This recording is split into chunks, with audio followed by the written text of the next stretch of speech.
வணக்கம் வாரியர்ஸ்.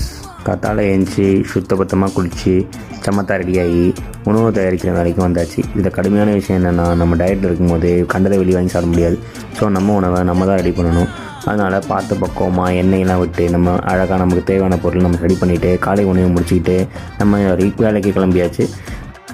ஆஃபீஸை விட்டு வந்ததும் வேகமாக டக்குன்னு ரெடி ஆகிடணும். இல்லை உட்காந்துட்டோன்னு வச்சுக்கோங்களேன், கிளம்ப மாட்டோம்.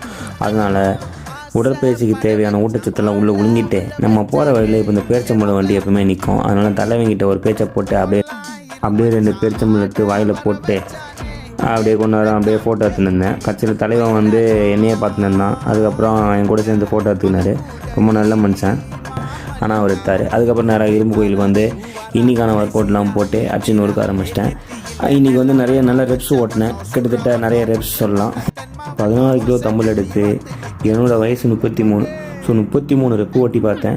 செம்ம வலி, நல்லா இருந்தது ஃபஸ்ட்டு இனிஷியலாக. அதுக்கப்புறம் எல்லா ஒர்க் அவுட்டையும் போட்டு முடிச்சுட்டு ஒரு நல்ல பயிற்சிக்கு பிறகு தேவையே நல்ல ஊட்டச்சத்தும் நல்ல உறக்கமும் தான். ஸோ இது ரெண்டும் இருக்கிற மாதிரி பார்த்துக்கோங்க. அப்போ தான் நம்ம போடுற எஃபர்ட்ஸ் வந்து கண்டிப்பாக நமக்கு ஒரு நல்ல இம்ப்ரூவ்மெண்ட்ஸ் பாடியில் கொடுக்கும். Good night warriors.